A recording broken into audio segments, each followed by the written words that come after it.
Hey, we were actually ready to start on time, and then, of course, I had computer issues. Whose fault was that? That's going to be all mine. But hey, we're here now. All right, so we've had some interesting thoughts for last week's show. Yeah. So welcome to officially welcome to Powerbomb Weekly. Hi. Hi. Brought to you from the 17th layer of hell. Currently being broadcast from the sun. We're not sure how the weather is where you are, but here it's hotter than it's ever really been in like 100 years. It's pretty good, man. It's pretty good. My temp gauge, I think, hit 103. So it's a nice Texas weather. It's wonderful. So someone wasn't happy last week with me. Who was that? So let's just go ahead and start the show. Oh, I know who was upset with you. Before tonight's broadcast, the announcer would like to make the following statement. Last week, a fraudulent announcer portrayed the greatness of Joey Marcello at the expense of Michael Burdett. This fraudulent sham follows in the history of other shams throughout professional wrestling, including but not limited to the fake Sting, the fake Razor Ramon, the fake Diesel, and the fake Kane. Unfortunately, our fraud announcer did not realize that attacks against the greatness that is Michael Burdett will not stand. And if this happens again, will face a severe backlash. Backhand. And now,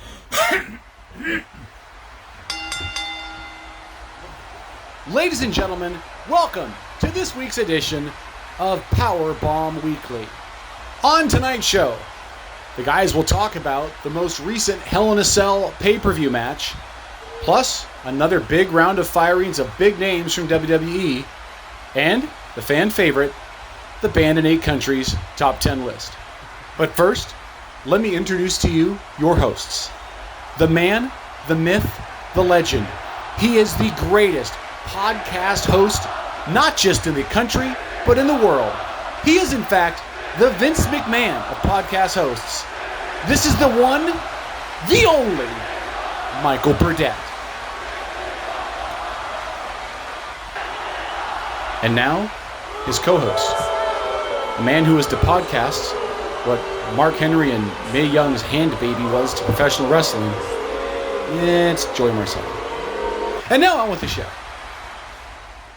Kevin, you have been dearly missed. It's so glad to see that there is some dignity and honesty and truth in this life, in this world of professional wrestling, in this world of podcast hosting, that there is still someone who is able to see through all of the BS that floats around out there and punch through and see the greatness that is me.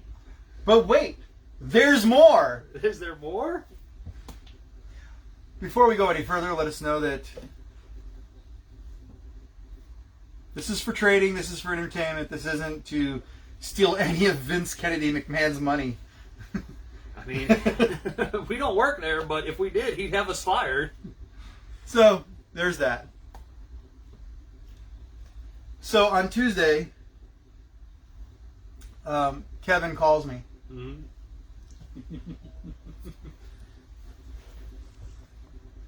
Hey, Kevin, what's up? What in the bloody blue hell was that? What are you talking about?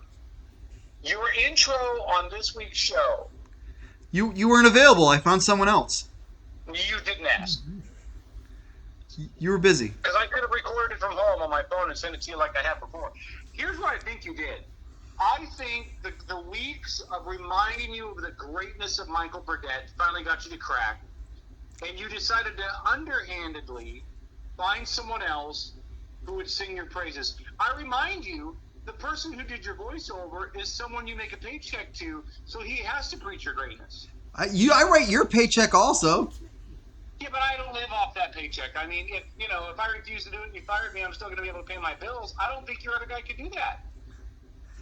I think you're reaching. So I think you took advantage of a guy who works for you, who needs that job, and you underhandedly found someone to belittle Michael Burdett the greatest wrestling podcast co-host in the world today, to make him look bad to you,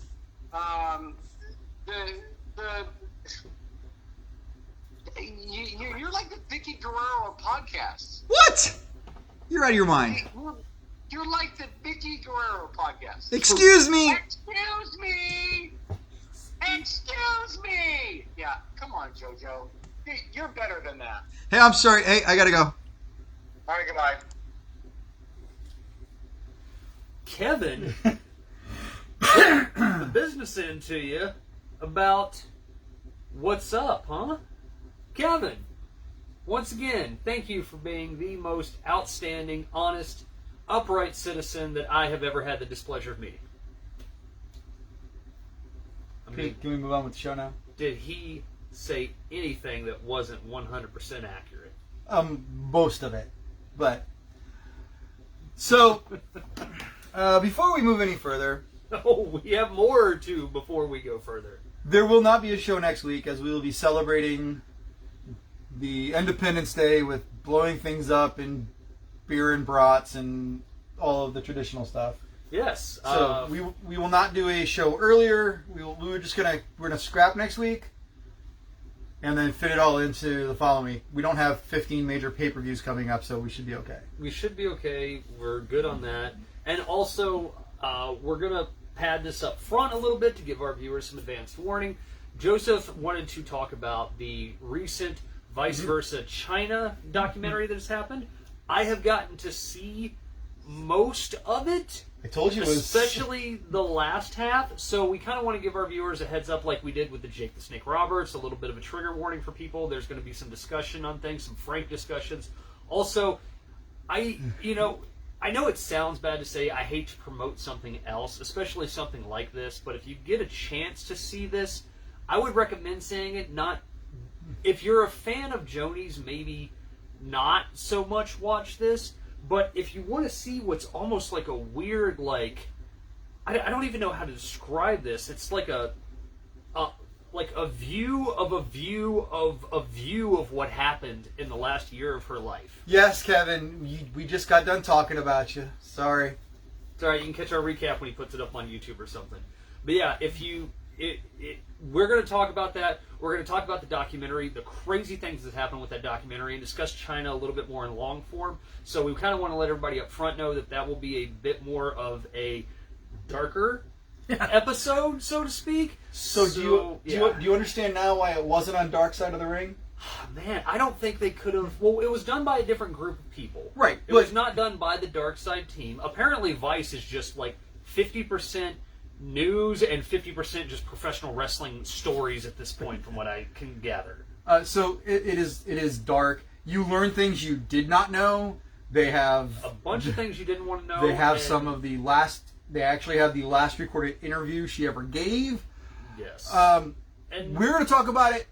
If not on our next show, the show after. We'll see how much we have to make up after the 4th of July, but it will be something that we'll spend some time on. And it's really one of those, I think, at this point, like, kind of the only reason I really want to talk about it is because the people that were involved are horrible, horrible people, but Vice was able to get a hold of what was going to be this documentary and recut it into this documentary of the Vice Versa show that they did, so it does not have the grubby, dirty hands of the people that were involved in the last months of her life. Oh, dirty, grubby hands doesn't even come close.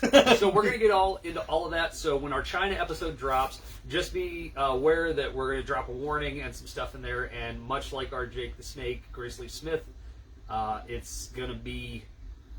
Whew. Speaking of dropping a warning, wow, let's talk about... Hell in a Cell. Hell in a Cell. Man. It was... something. So I don't even know how to talk about this pay-per-view. Well, I think we just kind of have to talk a little bit about each match because that's the only real way to. I mean, so this was not the best pay-per-view they've put out. This was definitely we're gonna rush through this to get to SummerSlam. we're going to rush this to get to SummerSlam, even though apparently TLC isn't coming. No, Money in the Bank. Sorry, Money in the Bank. In between of this, and this was just like I don't. So, can we talked a little bit about it last week, and we'll touch on it before we go into Raw. So they false booked Roman Reigns and Rey Mysterio because, as you put out, they just thought there was too many cell matches on the show.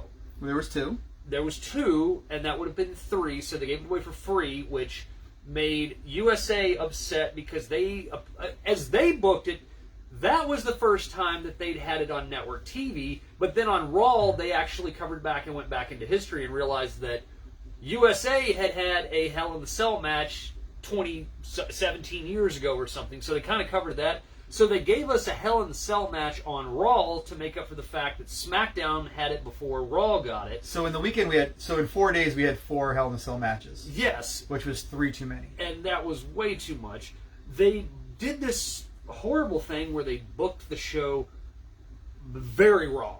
This show, I mean, and I don't mean the outcomes of matches. What I mean is the placements of matches was horribly misplaced. So we start first with Bayley and Bianca, Hell in the Cell. 19 minutes and 45 seconds. Bianca is your winner. The champion retains. We did But- not think... was there anything No. that we said in this that happened that didn't happen? Because we reversed my prediction of Seth losing to Cesaro Right. to Seth winning. We'll hit those individually. But so the whole point, honestly, I truly believe the only point of Bianca and Bayley being in the Hell in a Cell match is so that Bayley could get her double kendo sticks taped up correctly. Because remember last year, she actually said, "Could you help me with this?" to the referee, and Yes. the ref's like, "No." Which was great. And the best part is that, as we've talked about, Bayley's the only one doing it, which I like. But they're in the closed Thunderdome still, so she can hear the announce team talking over the match. So She loves to yell at Michael Cole. she yells at Michael Cole. So Michael Cole says, "Oh, Bayley trying the thing she tried last year." She goes, "They know, Michael. They watched it." It was hilarious. That was the best part. The thing with it is this match was not bad. It was just not a really good pay-per-view match. It wasn't very epic. And the issue that I have with this that I'll talk about in the last match is, what did they use? They used the cell. Yep. They started outside brawling. Yep. They used kendo sticks. Yep. They used chairs. Yep. There was a table, I think, too, right? Oh yeah, in the same exact place. In the same exact place. Okay, so keep those things in mind of all the toys that the girls just use. Again, they're really building, I think, to this hair versus hair match where they're going to shave Bayley's head, because that was an idea they had last year before COVID hit, and they didn't get to it, so they're trying to get back to it. So Bayley was trying to use Bianca's hair as a weapon against her. I think the issue with this is that, as I said, every match on this card should have been in the Hell in a Cell. Hey, real quick, got a bunch of you watching this tonight. Awesome, thank you all for being here. Please say hi in the comments so we know who's watching, and ask questions. Feel free to join in the conversation. We'll try and watch it in the corner here, so that way we can answer this. But yeah, I think the thing with this was all of this could have been in Hell in a Cell. They could have just done all of it like Lockdown or something. But out of the matches for that, this didn't really need a cell. No, there was nothing about this cell. Because, and they did it on Friday night, but Bianca has not once been downtrodden about Bayley's Bully Bayley, as they've called her. Right, and she's never seemed despondent. She's never seemed broken. She hasn't lost. She hasn't lost. Every week, she perseveres. So, why was there a need for a Hell in a Cell match? And then she gives the weirdest post-interview, where she says, "I'll never forget." Yes, I'll never forget she's like, the wounds will heal, but the scars will remain, or something. So I will never forgive Bayley for what she did to me, or something. And nobody knew what she was talking about. Nobody. And that was very scripted things. By the way, we're going to talk about that woman. So yeah, I mean, honestly, the match was enjoyable, but it wasn't a Hell in a Cell match. It wasn't really a pay-per-view quality match, and it wasn't... needed. They would have been booed in front of a live crowd. Yeah, and this starts the show, basically, because we're not going to talk about Natty and Mandy Rose that had a... It wasn't even a tag team match. Holy crap, they had a 10-minute pre-show match. Right, but it was a singles match. Not even, like, for the belt. Oh, no, I get it. Because no one defends their belts anymore, except for, yeah. So then we move on to what should have been the match-stealing match of the night. Our next match sees Seth Rollins defeating Cesaro by pin in 16 minutes and 15 seconds. I was not as into this as I was the WrestleMania match. No.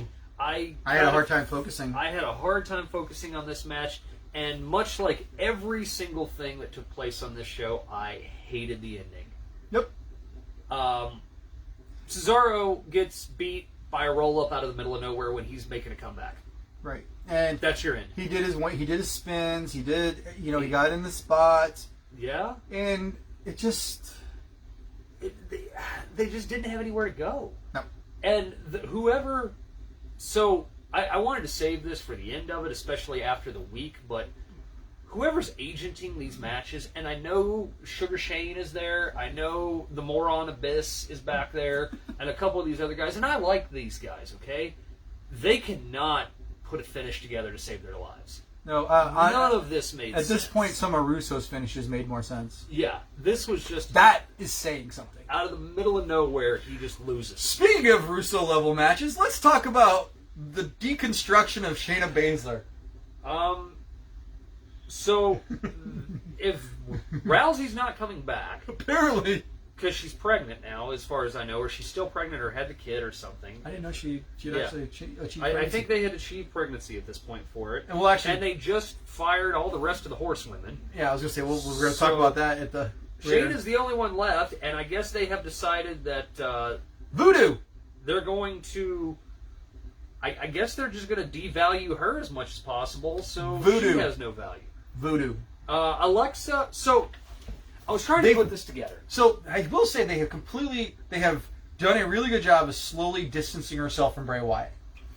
Well, I was trying... So the wife didn't get to watch this. And as we talked about, she likes Roman, Alexa, and Finn. And that's really it. And that's who I can get her to, concentrate on when we're talking about this. She'll watch it with me, but it's kind of like, Right. She's there, she'll ask questions, she'll comment, but for the most part, these are the three people she's kind of dialed in on. Yep. She's okay with Riddle, she's okay with one or two other people, but that's it, right? So she didn't get to watch this because she had to work, and I was explaining to her what happened, and she just kind of had this look on her face like the dog, questioning what you were trying to command it, just like, huh? So, in the match, and I was trying to go back and explain, so follow me if I'm on this, right?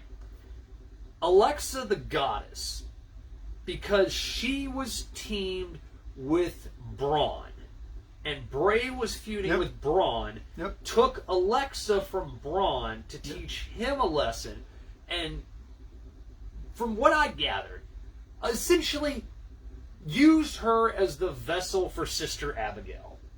They never said that, but that was kind of implied. Which is why, in my mind, Alexa has slowly been getting more powerful and has essentially taken over the Fiend, and I'm wondering... Well, she's buried the Fiend. Yes, I'm wondering if the Fiend's, soul is shoved in Lily or something, if that's what we're going with. But essentially, Alexa has become all-powerful. She is... Voodoo! Yeah. And she mind trances Reggie to have Reggie draw back to smack Nia, and Reggie is able to fight off the hypnotism of Alexa to not hit Nia, to which Nia then hugs Reggie, which causes Shayna to be distracted to get hit by Alexa, and Alexa wins. Right, but in the middle of the match, towards the beginning actually, she tries to mind control Shayna, but Shayna snaps out of it real quick. Shayna snaps out of it, yes. So that's where we're at. That's I have nothing else to talk about this match. This is... Yeah, okay, so next match. But there's nobody else for them to fight. That's the really sad part. There's nowhere for this to go! Next match. A match I also cared nothing about. Sami Zayn defeats Ken Owens in 12 minutes and 38 seconds by pin. I hated everything about this. This match existed for one reason, and that was to get over Dabba-Kato. That's the only reason this match existed, because Ken Owens comes out and he can't breathe because he took 2 Nigerian nails to the throat on SmackDown. It's been 2 days. Is there not a medical staff to clear people for fighting and wrestling If now? you can't breathe, you can't wrestle. Yes. And he's like, the best part... Kevin Owens looks like he's dying the whole time. He's not selling it like you would imagine somebody who has, like, swollen neck things or something. He's, like, in the ring coughing like his lungs have been he's damaged. holding his Like, side. He's got, like, coal miner's cough or something. And Sami Zayn, out of the middle of nowhere, Haluva kicks him in the face, and that's the end of the match. So we received the report later on that we were going to talk about. We were going to talk about this in news headlines, that this was all an angle to get Kevin off the air. But then SmackDown happened, so we'll talk about that on SmackDown. Yeah, so that was weird. But yeah, Sami Zayn, again, so now we've had, what is that, 2-3 matches with out of the middle of nowhere roll-up pin victories? Basically. Yeah, all right. This just... So... This infuriated me. Okay, so our This- next match is our Women's Championship match with Charlotte Flair defeating Rhea Ripley via DQ, so the championship does not change hands in 14 minutes and 11 seconds. What did Rhea Ripley do to get disqualified? Hold on. I want to talk a little bit in front of this, okay? Okay. We didn't care about this at all. No. They've had better matches. Yeah. Their NXT stuff, their last year's WrestleMania match was amazing. Last year's... All of that stuff was great, and they've had better stuff, and the character direction of them has been so mishandled. Where Charlotte went from being good guy buddies with Asuka to all of a sudden being, like, super evil 'Cause of her dad. to being... But Rick never did anything to make her evil. Right. Unless they're trying to say at some point they'll come back to the story and say she had a nervous breakdown about her dad possibly banging or insinuating that he impregnated Lacey. I don't know. Okay, She'll be in AEW before that happens. so we're trying to back a little bit of this up. And Rhea, who was your explosive, on the scene, punk rock, anti-hero babyface, is completely unlikable in this role because Charlotte is saying that Ripley doesn't deserve the title, but they had a decent match that was telling a pretty good story. Except for the ending, again, that came out of the middle of nowhere, where Ripley grabs a hold of the sneeze guard, or I don't know, essentially the vertical on the front of the table. The sneeze shield. We'll call it the sneeze shield. That has like the Logo. Hell in the Cell logo on it. And she grabs it and flips it into Charlotte, which causes the referee to go, whoa, whoa, whoa, whoa, whoa. That's a disqualification. Michael, And, yeah? how many times in a regular rules match, not a non-DQ, but a regular rules, all the rules apply match, Yeah. how many times have you seen, let's say Randy Orton, put someone through that table? Every match. Every match! Every match, someone takes the Randy bump. We call it the Randy bump For a reason. for a It reason. happened on Raw. There's, yes. Didn't it? Yeah, it did. It did happen on Raw. So, But this is the time this someone was gets the one. And the best part is that it wasn't like she grabbed it and tore it off of the desk and hit her with it. Charlotte was getting out, and she literally grabbed it and flipped it into her, and could have easily had the argument of, like, it was a mistake. It was either way. This was horribly booked finish, which was sad because the girls were having an okay match. They were. I don't remember having. I don't remember if they did because I saw that and I Oh, threw yeah. I threw everything in the air and walked away. So essentially, the story of the match was that they just Rhea couldn't put her away, but they didn't earn this ending if that's what they were going to go for. Because on the next night, Rhea said, "I just did what you would have done." yes, and Charlotte was, direct quote says, "You're learning, bitch," as she's leaned up against the ropes laughing about it, going, ha ha ha, you got me kind of deal. They didn't earn any of the story. They just did it. So Rhea wasn't like despondent that she hit her with like riptide after riptide after riptide and couldn't put her away. Charlotte wasn't like trying to bait Ripley into like, come on, bring it, hit me with the chair, I dare you, I'd hit you with the chair. They didn't earn any of this finish. They just freaking did it. So, the match, the main event. Okay. If Drew McIntyre, Remember when she married Tom Green? when Drew McIntyre does not beat Bobby Lashley, he cannot challenge Bobby Lashley. Important for the title. Yes. This title is happening in Hell in a Cell because this way, and I quote every announcer, there can be no outside interference. Okay. So we immediately knew that's not a thing. yes, they... I even said that on the show. I even Yes. said last week. You did. So the point of this match, and I enjoyed this match. I enjoyed it for the brutality that it was. The guys had a good but different kind of it. But again, much like the Ripley match, they didn't earn their finish that they got to in it. Because the announce team had to tell us the whole time what the story was. They didn't let it play out the next night on Raw of the realization of it. No, they had to tell us every time. Bobby Lashley retains. Your champion defeats Drew McIntyre via pin in a 25-minute and 49-second match. This was pretty good. It was brutal. Drew had welts all over his back. Bobby Lashley, they finally got it to happen, where they said, the cell will tear the flesh from your body. He literally got thrown into the cell and had a section of his bicep ripped off. And what I mean by that is it wasn't just like cut and bleeding. It literally ripped the skin off of his body, and it was like exposed meat in his bicep. When first time I saw it, I was like, is there some like cell flecking on his arm? I thought it was paint from the cell. No, he tore a piece of his meat of his body off of him in the cell. Because you see it on Raw next day is Billy Bench. So yes. So I'm going to go back in the match. Okay, yeah. So this is what happens. Drew goes to throw a chair at Bobby. Bobby moves. Referee gets knocked out. Oh, the referee's unconscious. So what do we need to do? We need to bring a new referee in because this one's unconscious. So they open up the door. Who comes in? MVP. Yes. So instead of chasing MVP out, they lock him in the cell with them. Yes. The point of this story that I thought was done well. Again, the way it played out was done well. The announce team killed it because the idea was that Drew sealed his own fate in this.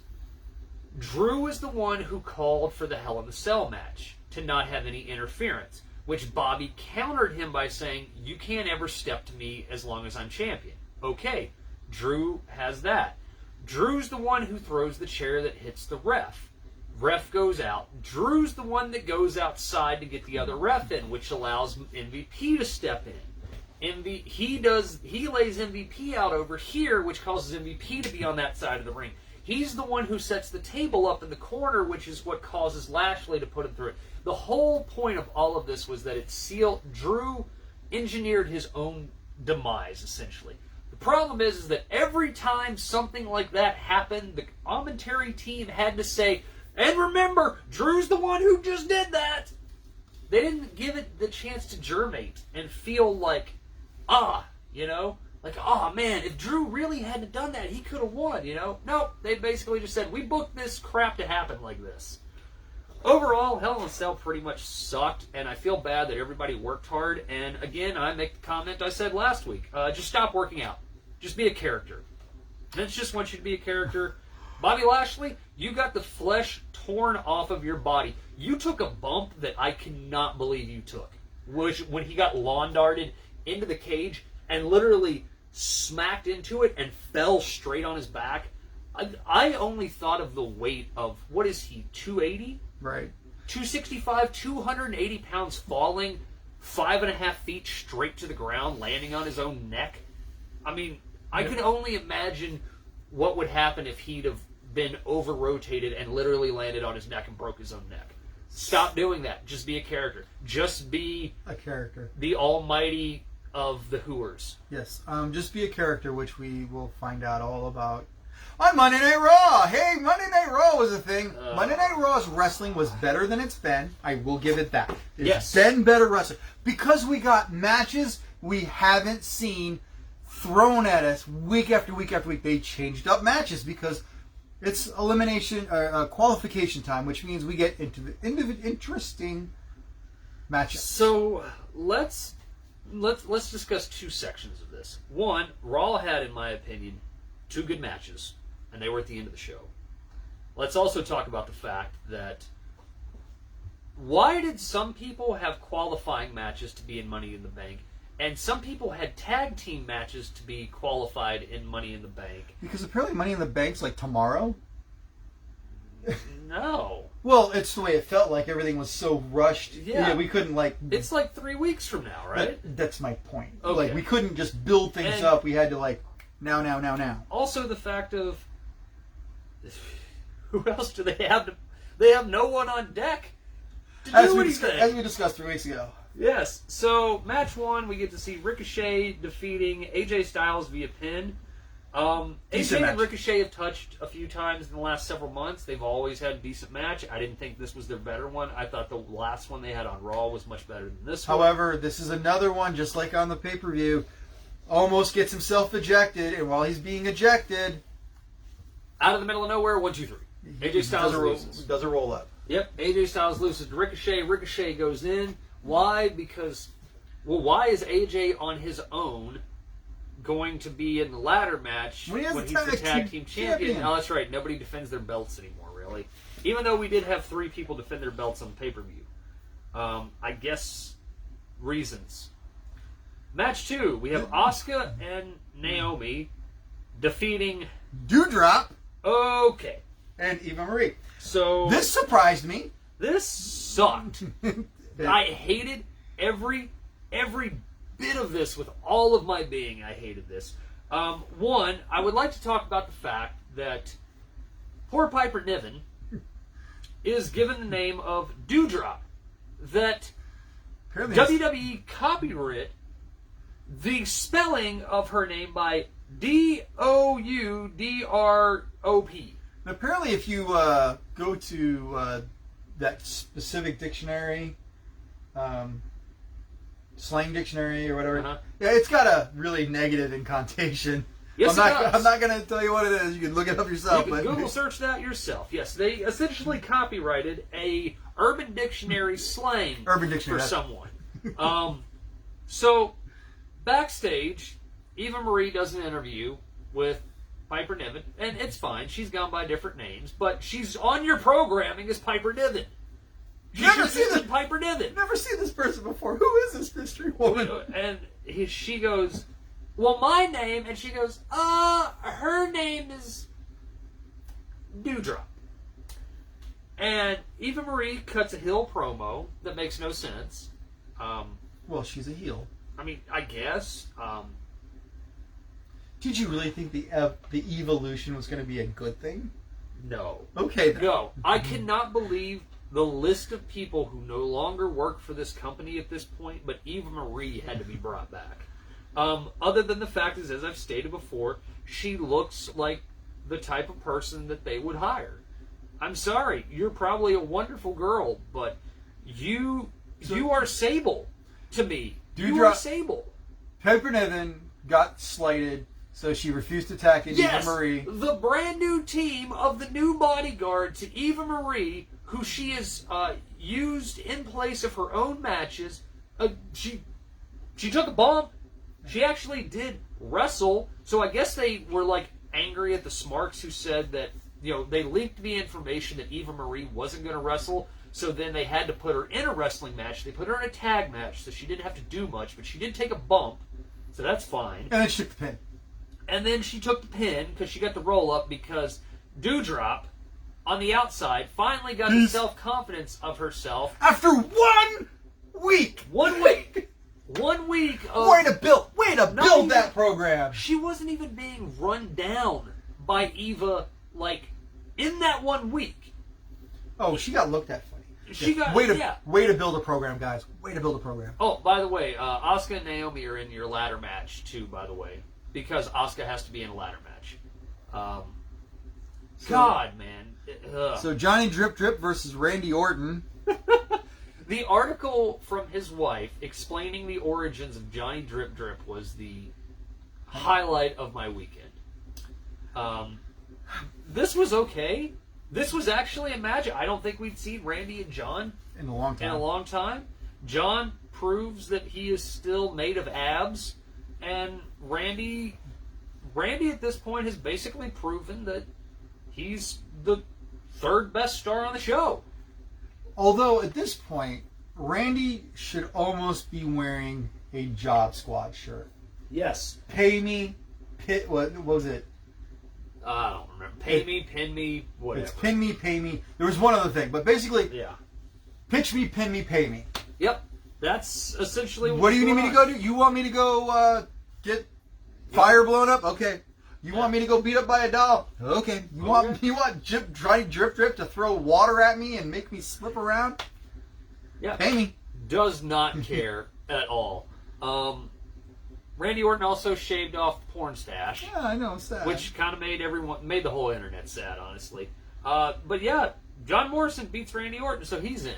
So now we now, have two underdogs. but let's talk about one of the things of why this happened, which was Miz was in the wheelchair, and backstage, Randy had told Riddle, he's got this, basically, right? Stay out. Stay out. But what happened is that Miz got involved with the drip drip stick, and Riddle came down on the bro scooter And they have proceeded the to slowest, chase him around the ring. chase. Now, I want to hate this, but I am looking for any reason to be happy to watch wrestling right now, and it made me giggle. It's like, But by him doing that and trying to help Randy by chasing Miz away around the ring, it was like a snail chasing a turtle. it was so slow. Randy's like, "What are you doing?" And then Johnny gets a roll up. Oh, well, no. Johnny hit him. Didn't Johnny hit him with the Starship Pain and win? Well, after he knocked him down, basically from behind. So after he knocked him down from behind, he gets Starship Pain and wins, which I love watching. I love watching him do Starship Pain. Oh, yeah. It's so cool. Jesus. Now we have another. You know what? We're just. I don't. Well, that'll be in the top 10. So Alexa Bliss and Nikki Cross. Ah. So be a character. Be a character. This went on for 10 minutes Be a and 14 character. seconds.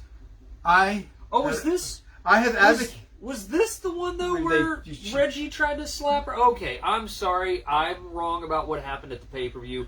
The Reggie being hypnotized trying to slap Nia and overcoming thing happened on Raw. Okay, I have been saying for weeks that I'm enjoying Nikki Cross getting a chance. I'm enjoying Nikki Cross. See what you Win did? some. You did Win this. some. Nikki Cross has always been a great wrestler. Never saw it. And now, the Hurricane can sue the WWE for infringement. But he works there. Hurricane probably pitched this and said, "You know what we need, guys? A butterfly! We need a hero. We need a hero because Shane's from southern, like South Carolina, like deep. He's one of the Hardy Bros things, but he's got this like almost like Chris Tucker style voice where he's like, well, you know, we need this place needs a superhero. So Alexa Bliss and Nikki Cross, when Alexa Bliss could not stop. I don't know if she was breaking character or not because she's crazy. She was just laughing, I think, at what they did to Nikki Cross. Also, Alexa Bliss and Nikki Cross are teaming up again. Okay, Matt Riddle against Drew McIntyre. Great match. Oh, man. Okay, we'll talk about this just for a second. So, I have to say, as I sat there and watched this in my head, this was the only thing I truly enjoyed on Raw. These are the two matches, in my opinion, that were great, that deserve to be watched. This is 22 minutes and 53 seconds. I watched this... About 10 minutes too long. But No, this was great. I watched this and I went, okay, I'm going to book this in my head real quick. There's no way that Riddle is going to beat Drew. Drew's going to win, but Drew can't challenge. Drew's going to win, and then Drew will win Money in the Bank, And then they'll set something up at SummerSlam because they're going to hold Brock back apparently till Survivor Series for Roman, which makes no sense. Brock ain't coming back. So what they're going to do is Drew's going to get the thing, but he's going to want to challenge Bobby, but he can't challenge Bobby. So Drew's going to have to challenge somebody, and maybe what will happen is Drew will end up actually challenging Karrion, and then he'll go to NXT so Karrion can come up, and I'm trying to put this together in my head. And then Riddle wins. And I go, holy crap, I did not see that coming. High five. That was awesome. Oh, no, Randy Orton. High five. Yeah. Well, that was great. And then Riddle, after everything, comes out, and Randy Orton's been on stage the whole time. Pouting! Right? Pouting! Just pacing back and forth and doing this. And he comes up and he's like, Randy, did you see what I did? Randy, what's wrong? Randy! It's so good. Randy, you can talk to me, bro. Randy, I'm here for you, bro. This is our win. This is, yeah, man, this is for us. Like, Can't you be happy for me? I hate that they're teasing the breakup of RK Bro because they're over and they have merch. Oh, that's why. And it makes sense. They're over it. It makes sense. They're over and it makes sense, and they're teasing the breakup constantly for it. Randy did not acknowledge his win. He didn't do anything. We went off camera with him going, Randy, why, bud? Why are you looking at me like that? Come on. Great. That was the best. That was the best part of it. And you know what? They basically sold it to, again, the announce team killed it. Thanks, guys. But the idea was that Riddle could not have beat Drew if Drew hadn't been destroyed by Lashley at Hell in a Cell because he still had the welts and the scratches and all this stuff all over his back. And, you know, he's like Sheamus where he just bruises wonderfully, right? Mm-hmm. The fact that they did something that I didn't predict, they had a match that I enjoyed. I liked everything about this. I liked the direction that they were going. The stuff even at the end with Riddle and RK Bro was fun. And I didn't see it. I didn't see it. Now let's talk about the main event. So Raw starts off with The Ho Train. the toast to, which apparently they're not hiring escorts. They're just picking girls off the street. They're in Tampa and they're just getting hot girls apparently. I read this article. Apparently, the short buff one actually wants to go on tour and stay with the company, from what I was reading, and has insinuated backstage that she wants to continue to be a whore. And Kofi Kingston and Xavier Woods watched the Rocky Horror Picture Show. Yep, they came out and threw toast at them because it's a toast. Rocky Horror Picture Show. Kofi said, basically, Kofi booked his own match, to which MVP said, "Whoa." To Bobby said the only words I think he knows, which is, I accept, because he said, I accept twice. And then when they agreed to do Xavier Woods versus Bobby at the end of the night, he said, I accept, basically with the inflection that I just gave. So our main event sees Xavier Woods and Bobby Lashley in a Hell in a Cell match. Because they just didn't want to take it down. They just, yeah.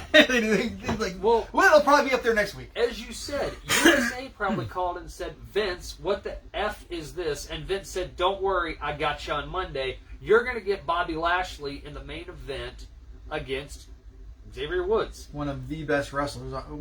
Xavier Woods is he's a great wrestler. Which is fine. I'm saying that because, so Xavier Woods is getting to the outside stardom. We're going to talk about that in the news. The show, which is fine, but what I'm saying is that that's why he's in the main event, is he's getting outside celebrityism. So that's why he's in your main event. They're thinking that's going to draw it in. I didn't think about it that way. Damn. They had a good match. Yeah. They had a fine match, except for we knew how this was going to go. Xavier Woods was not going to win. Xavier Woods was not going to win. He did a hell of a jump across the ring, almost overshot Bobby with the table spot. He did overshoot him! Which was awesome. And then at the end of it, Xavier gets murdered in front of Kofi and his face shoved in the side of the cage, and Kofi screaming, let him go, and that's how Raw goes off the air. Again, Raw sucked except for the last two matches. Go out of your way to watch these last two matches if you get a chance. They're well worth the suckage. So what are the top 10 moments? Let's see. Let's go through them. I know the WWE Universe is dying Eva Marie. So instead of throwing in the towel, I arranged for my protege to step in and take my place. Introducing. What is it again? My name's. Hold on. Her name is Dewdrop. Yes. Like she's mouthing Pipper Niven. She's Obviously. piping, Now, yeah, Ken, Piper. the evolution, we must keep going. And she looks disgusted.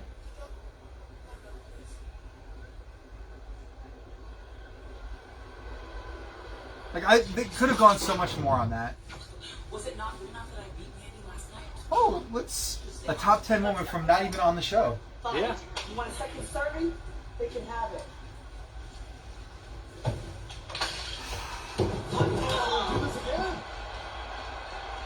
How's that for working smart?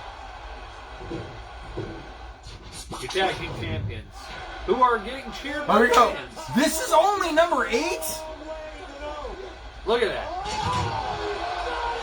That's number 3 or 2 at least. That's just at number 1. I said at least. He flew across the entire ring. Almost coast to coast.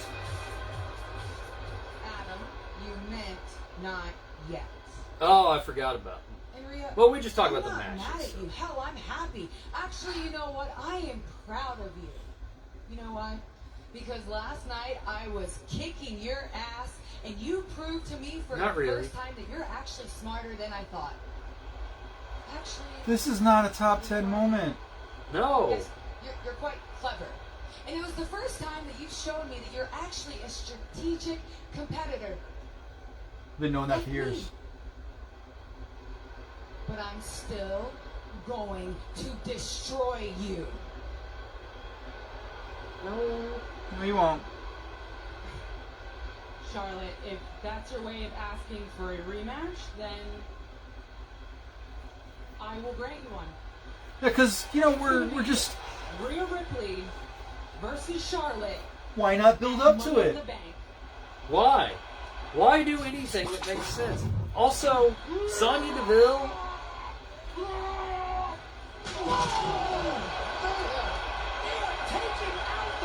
Almost is also not smart.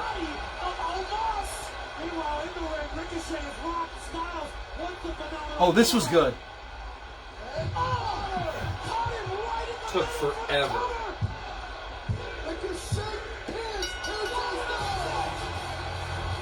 That would have gone faster while Almost was doing the charge.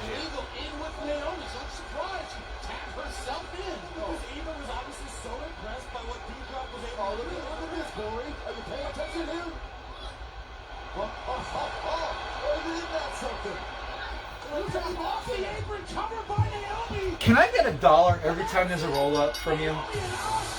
No! No! I like my money.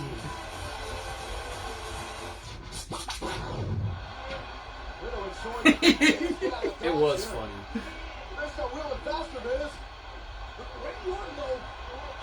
I'm just gonna walk my scooter because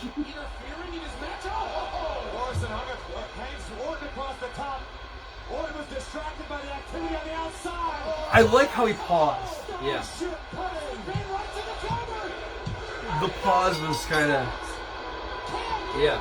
Really sealed it in, you know.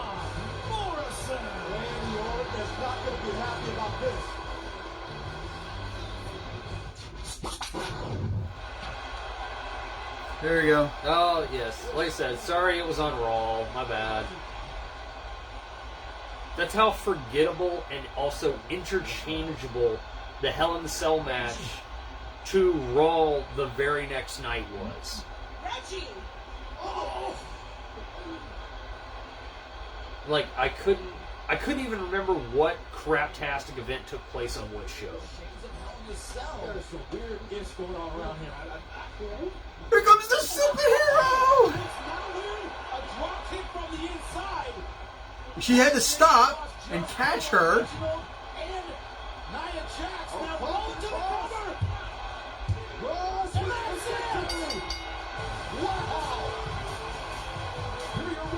Nikki Cross. Nikki Cross. So I guess it's not going to be in the top 10 as her conversion to crazy person. No.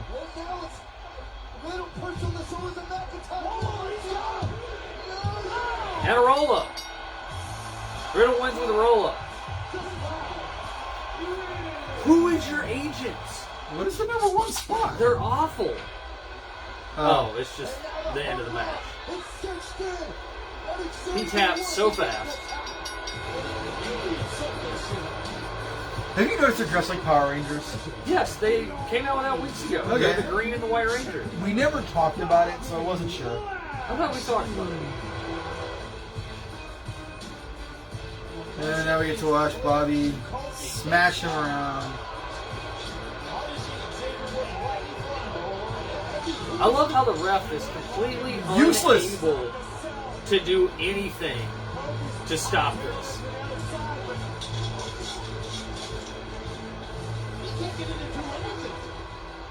I bet if he tried, he could get in. Oh, yeah. Why doesn't he just go to the backstage and have it raised? I mean, that's the thing with this going off the air like this.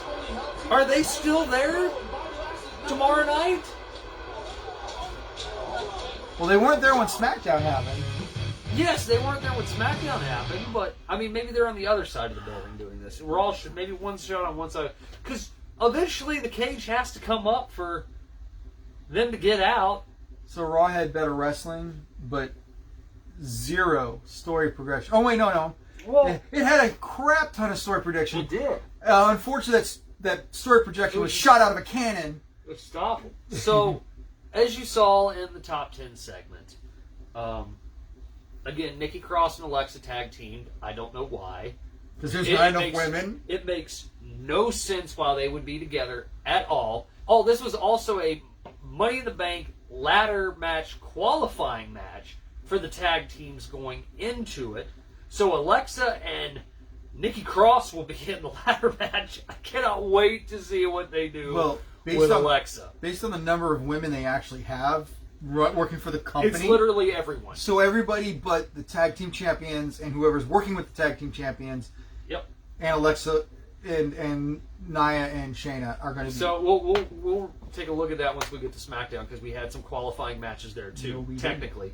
Oh, that's right. No, we didn't have that. Thank you. I forgot. Hold on. Anyway, about this. So, backstage, we go to Nikki Cross.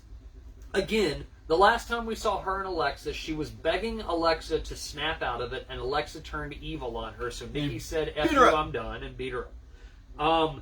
Nikki's backstage, and she's got this blue plastic strip across her face. And she's saying that over the last few weeks, she's felt a spark reignite inside of her. And she's trying to figure out how to outwardly display this spark to everyone. And what she has chosen is to embody the spark that is in all of us by outwardly presenting herself as a butterfly. As a superhero butterfly. Moving on to the good wrestling show this week. NXT. Yeah, NXT was okay. We had Adam Cole defeat Carmelo Hayes. I kind of forgot who Carmelo Hayes was, but he was the one who took Kushida challenge 2 weeks ago. He's also the guy who used to have a name, who they basically debuted him as having a name, and then changed his name to Carmelo Hayes when he re-debuted during the debut of Carmelo Hayes. It was a good match. This was interesting. I would have liked to have seen the opener of this go on a little bit longer, but they actually stacked the show pretty good with wrestling for the most part, which essentially is... Cole came out and said, I got choked out last week by Samoa Joe. That's a bunch of crap. Somebody needs to answer for this. Regal wanted to tell me that because Kyle is answering an open challenge of Kushida, that I have to issue an open challenge tonight for anybody to come fight me. And he's like, well, I've watched this show. I know that that means anybody in the back can come down and fight me. So I'm not going to do that. I'm not going to issue an open challenge. So then Carmelo Hayes comes down and says, "Hey, man, there's a phrase used to be said around here a lot, and I'm going to get you to fight me." And Cole says, "How's that?" And he says, "Ruthless aggression." And he slaps Adam Cole right in the face. They had a darn good little match. Yeah. Well, it was never actually said on, NXT, but yeah, sure. Yeah, no, this was fine. This was a good little match. Carmelo Hayes looked great. Adam Cole once again proved why he's one of the best in the world and probably the best performer in the WWE right now because he can work with anybody. And then we got Io Shirai and Zoe Stark versus... This went on so long. It was only 9 minutes before. It was so long. So we knew that there was no way that Aaliyah or Jessie were going to win this match at all. The Robert Stone bitches are interchangeable. I forget who's who, other than the fact that Jessie Kamei is the better worker. Aaliyah is the tinier cheerleader-looking one. And essentially, this was all set up because Frankie Monet, Taya Valkyrie, Mrs. Drip Drip, was in the back kind of talking about how they're going to have a great match, and she knows that they can be great and win, and then Robert Stone comes out from the back and is like, "Hey, what's going on?" And Frankie's like, "I'm just wishing the girls good luck, So the idea is that, much like her Impact character, she's just creating discord because she's easily going to be like, "Hey, you This is my division." Oh, are they going to do where she runs the division? I've never seen that before. Yes. So, but overall, I mean, the match wasn't great-ish. No, but You've got way too many conflicting styles. Aaliyah is not a high flyer, so she can't pair with Io very well. She also can't bounce off of Zoe Stark very well. Jessie Kamei is the more powerhouse, stronger one, so her and Zoe Stark didn't really have much chemistry, and then her with Io was better because of Io, but overall, this was kind of not a super great match. Yeah. Then we have Johnny Gargano complain that he deserves to be... He should have... I mean, we knew this was going to happen, and it's fine. No, this is great. Like I said, out of Stand and Deliver in your house, or whatever... No, it's just Takeover in your house. Sorry, yeah. Stand and Deliver's Takeover. Out of Takeover in your house, they had everyone have a legitimate complaint, which was, "I'm not the one who lost." Fair. Yep. Everyone has a legit complaint, right? So Gargano in the back says, "Hey, I deserve to be the number one contender," which he probably will be because at this point he's going to be about the only one left on the show who's an NXT OG. But him and Theory say, "Hey, it should be us," and They purposely don't get conflicted, and they're like, "Hey, look, we were nice, we didn't fight." Pete Dunne and Oni Lorcan come down to say, "We're going to slap you around," and they go, "Hey, nah, there's a new sheriff in town, and we follow the rules," essentially trying to get on Joe and Regal's good side, which unfortunately causes... Regal to go, "Good, I like it. Go to the ring and go fight." Well, what happens is Austin sticks his fingers in Pete Dunne's face, and Pete Dunne snaps his fingers. And Austin Theory sells this, like, Woody Woodpecker style. Like, wow. He killed the joint manipulation finger break spot of Pete Dunne. Killed it. Because he was jumping up and down and screaming, and, like, he took his hands and was like, "Look what he did!" And he had his hands taped up when they came back and they had a match. And they had a damn good match. Yes, they did. They had a damn good match. Yes, they did. Like, holy crap. Austin Theory, Gargano, Lorcan, and Pete Dunne, 14 minutes and 15 seconds. Gargano and them win. Didn't see that one. Then Frankie fought Elektra Lopez. Don't remember that name because you won't see it again. The only thing I can think of is... Alright. So, what was she? Because she was... Elektra Lopez? She was, I believe, Hispanic. That was my guess. But also in like a hula girl outfit, doing belly dancing in the ring, and she clearly had nothing else to do, and was not produced properly because she would basically like shake and then like stop, but the camera would still be on her, so then she'd keep shaking. and they didn't have Frankie's music queued up to do the cutaway. So she, like, stopped, and I think the camera guy was like, keep going. So then she just started doing this other dance or something that basically was just her shaking her tatas in front of the camera. So Electra's not coming back. She's gone. She reminded me so much of, you remember the weird, like, create a character guy that, who was it? Was it Pete Dune or somebody fought, like, 2 months ago who, like, had, like, a headband and, like, a crew cut and karate pants, but he had, like, Muay Thai freaking straps on his arms and stuff like that, and he lost in like a minute and a half too. Yeah, we're gonna see him in a little bit. Yeah, I believe he's on the future endeavored list. Whatever. So yeah, this person obviously will be padding the bottom line in the future. Frankie Monet wins. It is the re-debut encore of her. I like Taya. Yeah, I think she's fine. Can't wait till she actually does some stuff. Yeah. Ashanti the Adonis and Top Dollar defeats Everrise. Doesn't have a job anymore. So they are on the show. I know we keep saying we're going to talk about this in the firing section, but I think we have to talk about the fact that they're in the co-main event. They were in several production spots backstage that led to this match, which they were essentially going to tag the car of Hit Row, and then they run up on the car, and Top Dollar's in the driver's seat, and he rolls down the window and is like, if you're going to commit a crime, you shouldn't have your name on your shirt. And they're like, and they had ninja masks on. And they run away. Their show had also been moved to the networking show for pre-show stuff. They had like 5 spots in this show. And they lost in 2 minutes and 31 seconds, and they don't have a job anymore. And then they lost their job.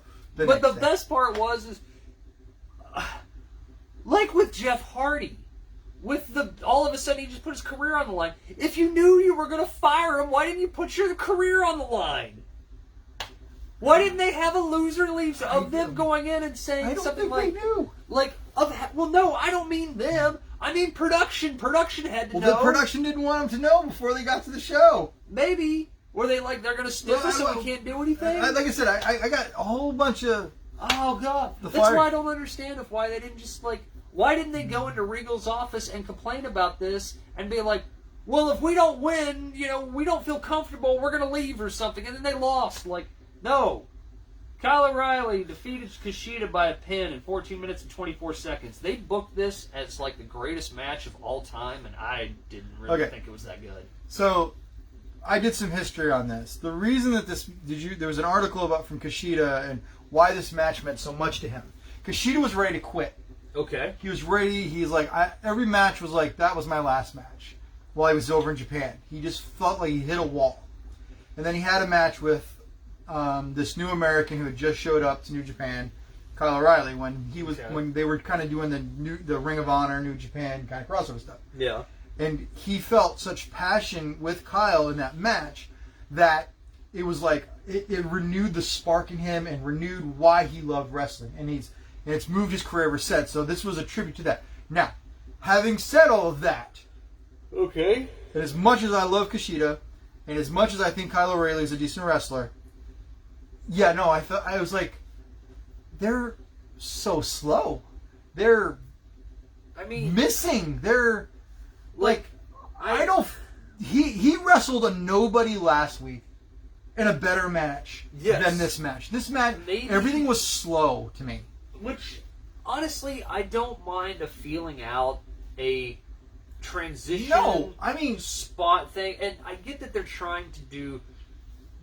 They're trying to do work jiu-jitsu, okay? No, when you whip someone across the ropes and they half jog back to you and then you do the slowest hip toss in the history of hip tosses... Like, I don't know. The guys just... I don't know if they were off, or honestly, I don't know if we were burned out, because realistically... I looked at this and I was like, there's another match? Where's Kushida and O'Reilly? And then somebody else would come out and wrestle. And I'd go, there's another match? Where's Kushida and O'Reilly? Because I'm not even sure if this is laid out right. Because honestly, when Gargano and them did their whole thing backstage, and he's like, you go out and you're going to have a match with them next. I was like, we're not going to delay that till next week? Like, why aren't we getting them on the show? So no, there was an hour and 15 minutes worth of wrestling. There was 5 matches before we got to O'Reilly and them, and they were long matches. We had a 12-minute, a 10-minute, a 14-minute. Yeah, no, it was. And then we had a 3 and a 2-minute match, whatever. Okay. No, it was almost an hour and 15 minutes worth of wrestling, which is not normal for WWE standards. Yeah, which is fine that all of these guys got a good shot for it, but all of these guys had so much happening before their match that maybe because so much had happened that they just seem slow. I don't know. Let's see if we remember something or get sparked with the top 10. NXT top 10.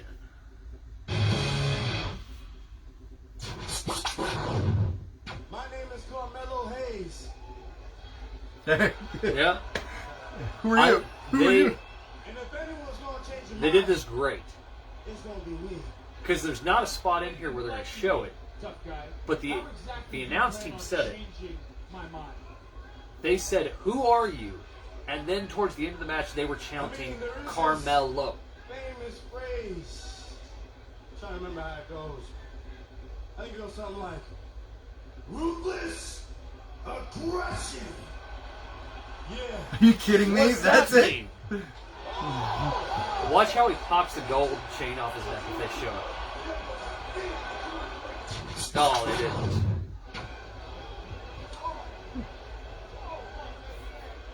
Hey, Everrise. Oh, that card is working. What? Oh, seated swing of Spanish fly. And half into the covers near in. Hey, they got a good That was move off. awesome. They did 2 weeks in a row. We've seen Austin pull that move off. I like it. All right, so WWE decided they did not need their Young Bucks. I thought he broke his fucking shoulder right there. Sorry. I love Hit Row. I was like, you still loving Hit I Row? love Hit Row. I like how they is that a real album? Can you buy that? Probably not. Is that a demo I can buy? Give the box office what they want. That is such. She didn't even hit her face. Well, that's because she has those gigantic fake. Give the people what they want. That is such an Excalibur thing to say. Yeah. I love her song.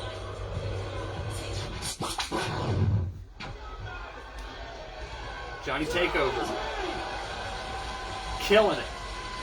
Participating in the best matches on the show is Johnny Takeover.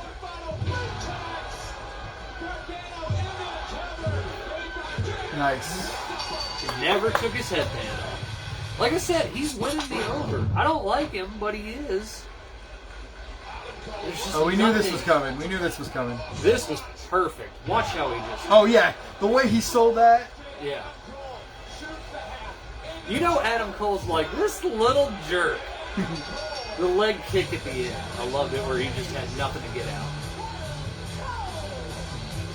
I think Cole chipped his tooth.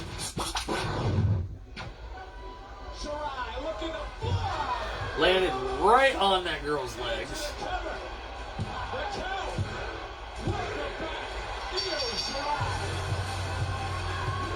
I love Io's music. Oh, yeah.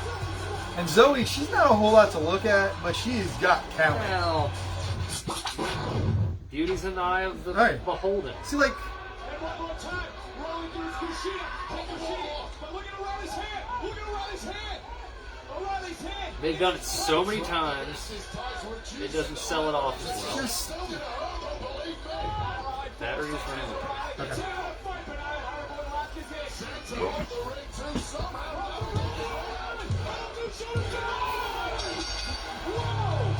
So, It's fine.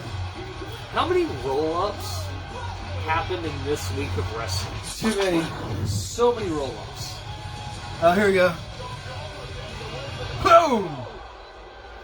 Karrion saying, I've had enough of you, little man. This is why you think he's going to be the #1 contender? Yeah, And, Also- and Johnny Gargano's getting over as a face again. he is. Gargano's getting over as a face. They've made it so the crowd can boo Karrion. Johnny, are you okay, Johnny? This was great. That's a good visual. Yeah, no. What's #1? Oh, I forgot about this. No, I knew this was going to be the #1.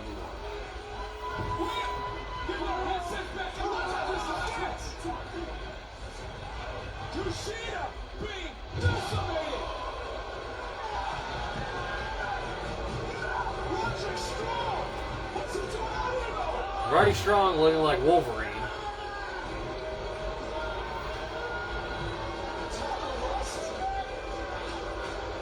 I don't know who the Asian guy is. I was like, no, yeah, I was gonna say, do you know who that Asian guy is? I have no clue who that guy is. But I do, and we know who Tyler Rust is. We know who Tyler Rust is, and to a small point, it makes sense that Tyler Rust is involved in Diamond Mine because he was a diamond in the Rust. So they kind of planted a seed for this, but And like, I forgot all about this dude. He hasn't been ambulance chasing in so long. yeah. And then Malcolm's here. And it's a good way to move Roddy Strong on from UA. But why does Roddy need people?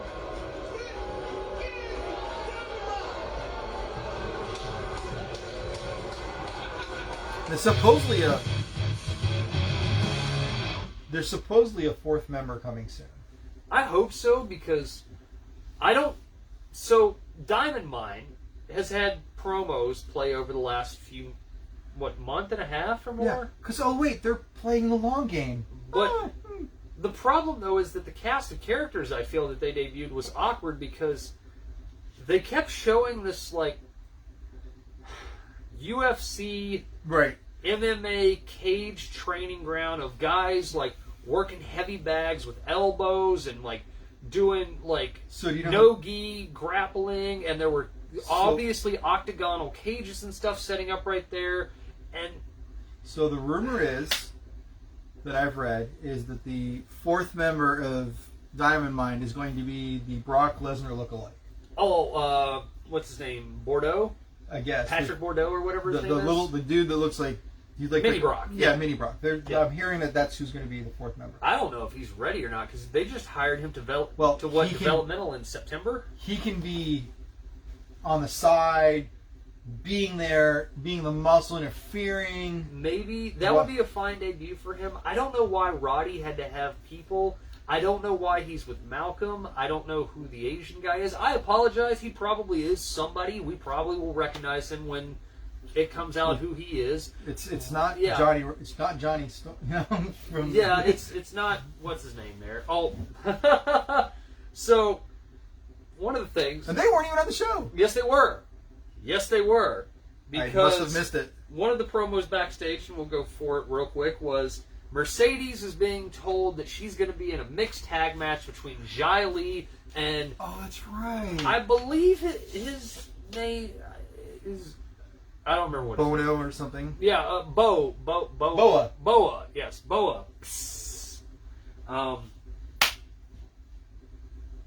No. Don't ever put him out there to where he could come back. And they're like, Mercedes is like, I don't need no help. And then she gets beat up by Ja, and Boa's there. And then out of the middle of nowhere, Jake Atlas runs out, and he's like, Yeah. guess I just got involved. Like 1980s bad delivery action guy, and he has these gigantic Coke bottle glasses on because he's freaking blind. I didn't recognize who he was. But remember, he's not evil, but he's teaming with Mercedes, so does it make... I guess it will depend on the color of trunks that Jake Atlas comes in if we have new, aggressive, evil Jake What Atlas. you call him, Jake Abs? Jake Average is Jake Average. whatever it is. So NXT NXT was fine. They moved the needle forward. All of the matches were good. O'Reilly and Kushida was hype as opposed to delivery. Maybe I'm wrong. Maybe I need to go back and watch it and watch the technical aspect of it. I did like some of the chain stuff that they were doing at the beginning with the Brazilian Jiu-Jitsu style fighting. I think but maybe overall, if we wouldn't have 15 promos telling us how great the match was going to be. Yeah. SmackDown. I just watched SmackDown today. As before, in previous statements, I don't think I could tell you what happened on SmackDown, and I just watched it this morning. Bailey and Seth Rollins had a weird multi match with Bianca and Cesaro because everyone was insulting everyone. And so basically, everyone was unlikable here. Bianca came out and cut a promo. It's the same promo she's had, which is Bailey made fun of me. I'm not going to let Bailey get the best of me because I won and I can't stop looking at the reflection of the girl in the title belt, because that girl overcame adversity just like each and every one of you overcame adversity and can overcome adversity. Great message, but I feel like Bianca's becoming a God, heel. it's such a... She's better as a heel, honestly, because of that. But honestly, it's like, it's so... Trite? Say your prayers, eat your vitamins, do good in school style stuff where there's I like... don't even feel like it's that way. It's like just the way that she's cutting it where I didn't let a bully hold me down. Like, whoever's producing your Babyface's promos, fire them. I hope it was the girl that just got hired and fired because this was awful. Drew's promos are completely... If Drew's doing his own stuff, tell him to stop. Why did Drew praise Robert the Bruce? We're not even on Raw. We're on Why, SmackDown. no, Get back but to listen, SmackDown. why did Drew praise two Scottish heroes to then praise Winston Churchill on Raw? An Englishman. The Scottish and the English did not get along. That's why they fought a war. So, then Big E bought the human cartoon. Is Apollo Cruz's staff getting... I'm sorry, is Apollo Cruz's metal Q-tip getting bigger? Every week it gets bigger. I was like, that's a ginormous Q-tip. So, I love that they said Big E fights his longtime rival. They've been rivals for, what, 2 months? The size of that Q-tip. It's so huge. They did the same thing. That was a match. They did the same thing that they did on Monday Night Raw, where Dabba-Kato got involved and he gets ejected from ringside. And Evil Commander Stereotype cannot stand up to the referee, gets caught by the referee. The referee grabs his hand to stop him from doing the Nigerian nail, which apparently is the referee can stop Dabba-Kato from injuring someone, and ejects him from ringside, and he will abide by that under protest halfway up the ramp, which then causes Big E to just hit the Roll up. Dominator, No, the big ending. the big ending out of the middle of nowhere on Apollo Crews, who was in complete control of this match up until the last second. There were the two things that were really memorable, and I'm sure one of them will show up in the top 10, was where Apollo Crews countered the Uranagi. The Uranagi, yeah. That was pretty sweet. Yeah, no, that was fine. Like, these guys are not bad, and they're not bad together, but realistically, we've lost the fact... I mean, I'm okay sometimes with every week because I hate arguing the two sides of the coin of... I'm tired of seeing the same guys fight, but I'm tired of things just being shoehorned in randomly that makes no sense. We have to work to getting these guys in and out of programs that make sense for the longevity of the program, not just to do it. And that's kind of what was going on here, because we have completely dropped the fact that Apollo, before turning into a comic book villain, was talking to Roman Reigns in the back. Right. Which would have played out a lot better if we would have understood that Roman was coaching Apollo to tap into his tribal elder heritage to channel that into being a champion. Which isn't even a part of it anymore. Which isn't even a part of anything anymore. So, like, all of this has fallen apart and been forgotten. Apollo's just good. So Liv Morgan and Carmella have a Who's the Prettier, which we'll talk about because we have a Marshall we have a fan question we're going to go over. How we got to this is Sonya Deville comes to the ring looking pretty nice. And she has not been practicing to come back to the ring for wrestling against all rumors that say the same. Apparently she has come out and said that there is no plans, nor does she have any plans to coming back onto she doesn't plan on getting in the ring and working. Now, Which I don't know what's going on with that. I don't know if she got hurt. I don't know if she just decided she didn't want to do it anymore. Sonya Deville is a legit badass female mixed martial arts competitor. I like Sonya to death, and I think she needs a better character because she can deliver a better character. But the fact that she's just like, yeah, that sounds good. Adam Pearce, high five. She was standing up. She was standing And then up it went away. and standing out, and all of that went away. So Sonya Deville just puts Carmella in the Money in the Bank match. Because she's a two-time. They don't have a qualifying match. They don't have any... Oh, that's right, because they have no talent. We don't have any women to work. So then Liv Morgan comes out and says, you're calling yourself the prettiest girl. And she goes, let's not forget that I beat Carmella last week. And then I was waiting for Carmella to go, yeah, but let's not forget that I just beat you the week before that. So ha ha ha, little girl. No. She goes, so I think I need to be in the match. And Sonya goes, well, I'll tell you what. If you can beat Carmelo here and now, we'll talk about it. Which she does. She beats Carmella. Carmella doesn't care that she lost. Only cares about getting on the mic and making sure that she's announced as the most beautiful woman in all of WWE. And the announce team said the same thing that I thought of. Did Liv Morgan do enough to prove herself to Sonya Deville that she deserves to be in the Money in the Bank match?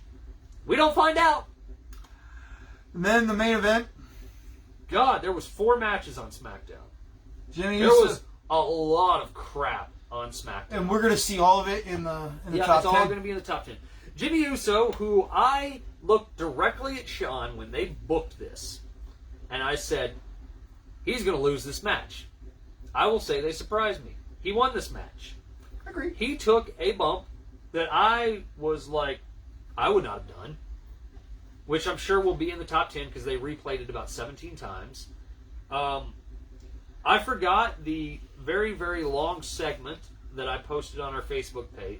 Wow, SmackDown was nothing but segments. Right. No, we're gonna. That's gonna be in there. We're gonna talk about that. I want to talk about that after. Nothing but segments. What you know will not be in the top 10? Huh.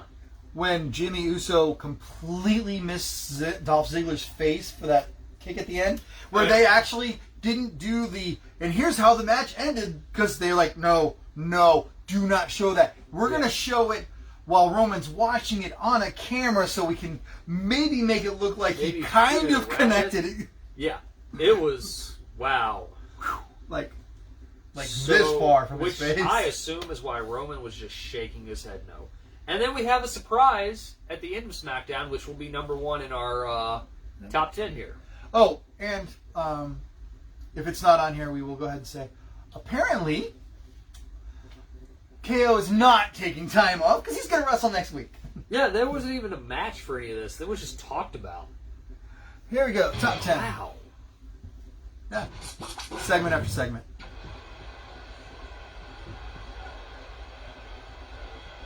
Dolph Ziggler, I appreciate you supporting Pride Month. Dolph Ziggler now with the upper hand. Momentarily, Jimmy fighting back and a chop by Uso. And this has been a physical matchup. I noticed your outfit. Right to the knee. Remember, Jimmy, injured knee cost him a year of his career. Ziggler, little 2 shoulders down. Now is it at the put away and a kick out at 2. Are we just going to show the whole match? Oh, they are going to. Oh, they quick cut. Jimmy Uso, super kick on the button. Shoulders down. No. No, because you can see the entire back of his boots. Yeah. So the end of the main event is only 10. It's number 10. The end of the main event. And Bianca Belair, they'll launch off the barricade. And just like that, Bayley has turned the tables in the matchup. Were the matches really long? Oh my goodness. Oh God, they played that so many times. So many times they played her getting ran into the Well, Sandy, are steps you with the shoulder. not concerned that you face Kevin Owens How again short is this next girl? week in a Money in the Bank qualifier? Is she 1 foot 4 inches tall? Sami Zayn is not a tall man. No. If you face Kevin No, Owens.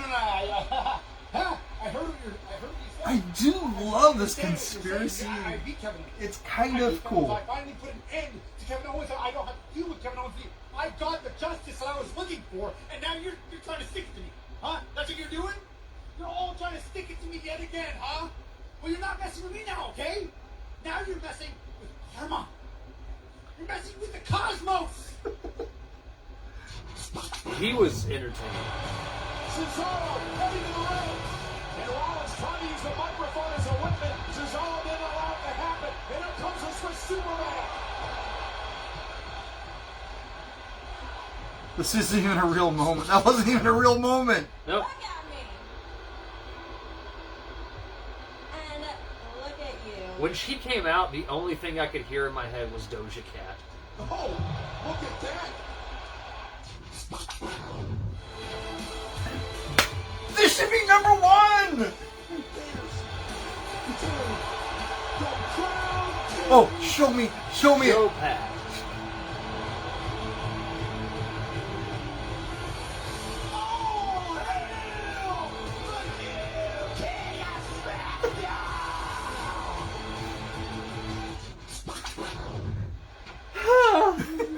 It makes me happy. It's so bad. Carmella has 4 moves, right? Right. She can't do anything else than 4 moves. There was 2 of them. And that was the whole, I think the whole match, so we've now watched the whole match. Basically, yes.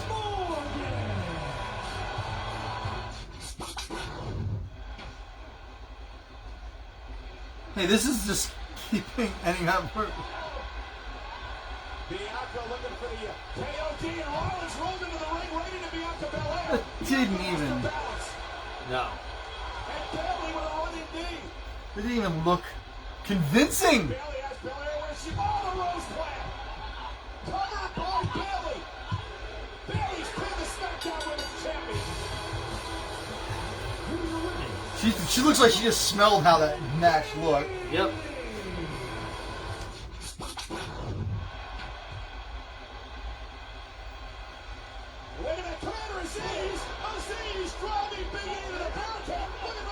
So, but like,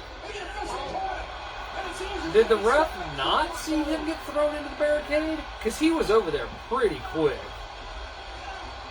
Does that not constitute a DQ?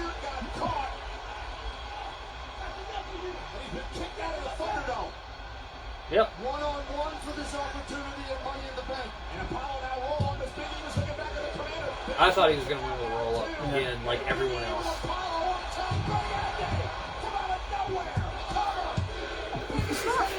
He needs to stop saying from out of nowhere.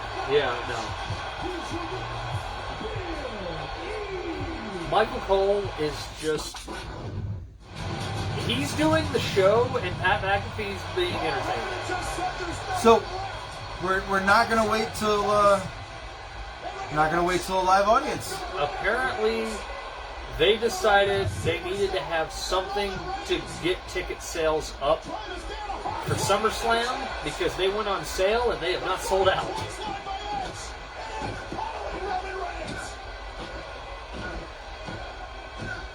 I was surprised that they mentioned Strowman's name on TV. Oh, I know. Me too. And Wyatt. And Wyatt's fine. He's still employed.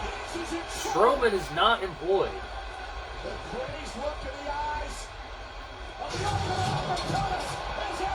Apparently, those retaining walls are not put together very well. no. He does look good. He looks like he's back on the set of Vikings. I was going to say, he looks like he's back on sauce because he was jacked. Or he just got a really, really tiny t-shirt to wear. So, one of the things... Edge is back! You think you know me. I would have traded out one of those moments. I would have traded out one of the 3 Bayley or 4 Bayley moments to see Pat McAfee smashing water bottles above Michael Cole's head. And Michael Cole going, "What are you doing?" Because he got splashed with it. It was awesome. Please check out the clip online. It's on our page from WWE.com of the full crowning ceremony of Shinsuke Nakamura. Now, I have to ask you this. okay. I have to ask you this. Okay.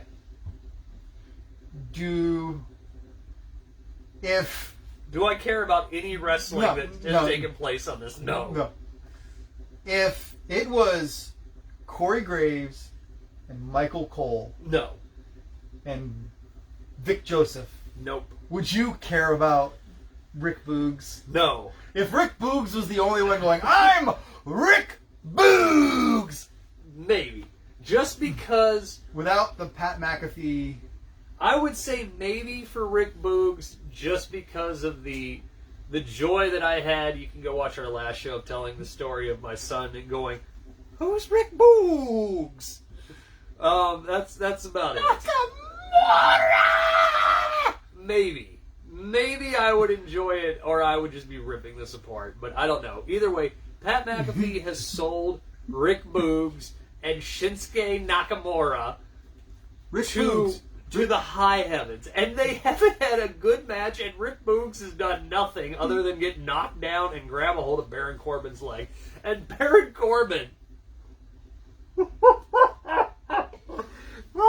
We need the Hulk music. They cut backstage. Because I can't play that music. Oh, that's right. We got banned for that one too. Copyrighted for that one, yes. Which is funny because it came from the fact that it was, and we also got hit for the My Way song that they sung because it sounded too much like. Anyway, Corbin's backstage, and they didn't turn the mic up on him or turn the volume down on what was happening in the. I was wondering so if it was just my sound or not.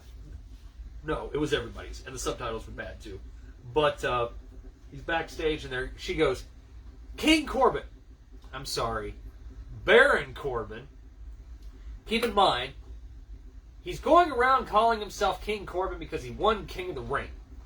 Somehow, the crown gave him the power of kingdomhood, and losing it means he's no longer apparently the King of the Ring winner. And now he's back to being a Baron, but that's his name, not his title. His title.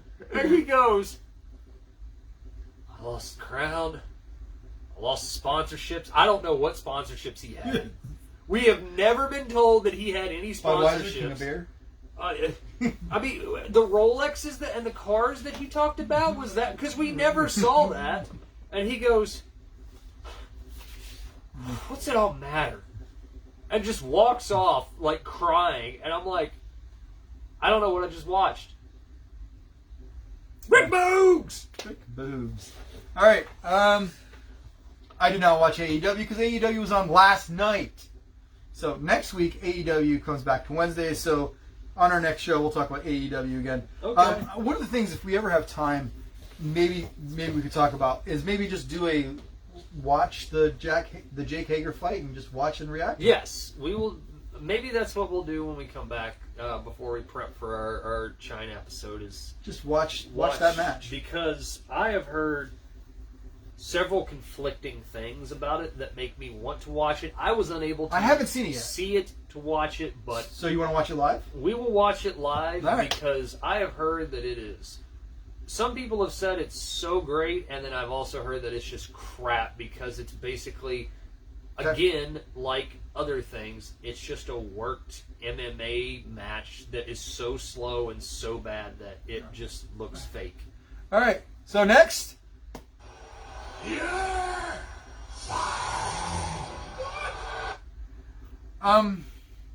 Everyone. So now we're firing NXT. Well, all of these people came from the NXT roster. They came from 205 Live. And NXT. NXT and 205 got gutted. So, but here's the thing with this recent group of firings, okay? So, Tino Savarati, no clue. No clue who he was. Ari Daivari, 205. Daivari's brother. Yep, he was on 205. Tony Nese or Tony Abs, he was a 205 mainstay. Yeah. Everrise, let's talk about Everrise. They had a program. They had a pre-show. They were making fun of the Bucks. They had, for the last month and a half, has been on the TV every single week. I don't think they knew they were getting fired until Wednesday morning. Probably. And that's why they didn't do anything with them on the show. Probably. I don't understand Fandango. They were just on the watch. They were just on the show last week.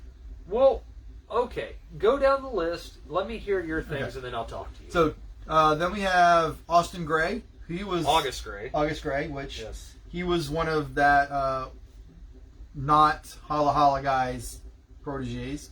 No, Austin Gray. I'm sorry. He was the guy that was working with Toothless Timmy. He was the student that rebelled. He was the student, and then he just had a tag team match last week against, what was it, GYV or something? Yeah, and they lost. And then Marina Sheriff, she's the last of the horsewomen. Yep. Kurt Stallion, that's the guy you were talking about. Yeah. Killian Dane? Kurt Stallion, who I think they just debuted, right? Yeah.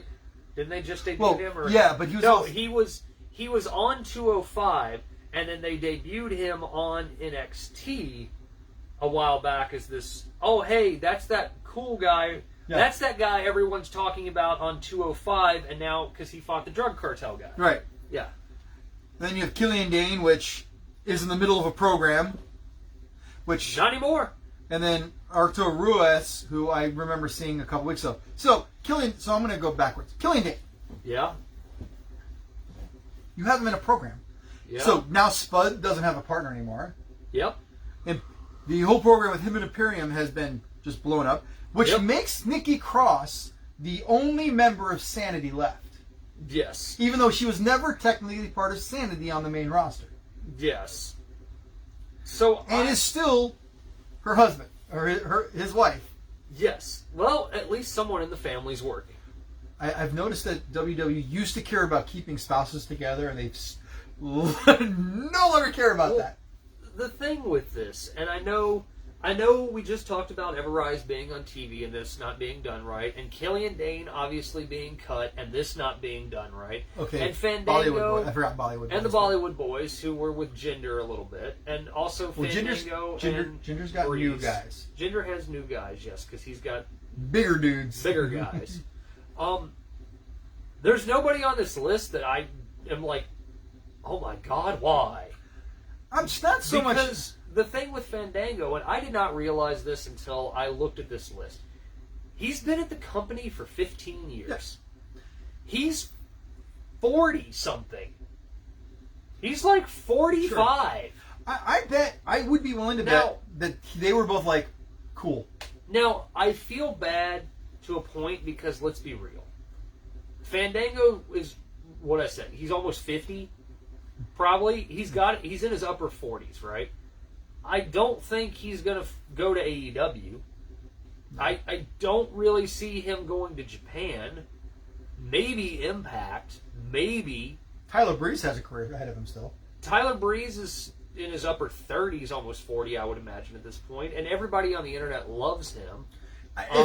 And which is fine. And I love his joke that he did where he said, outsmarting the office with your 90-day compete clause, and he just had a picture of him holding up a lucha mask saying, you know, okay, I can't be Tyler Breeze.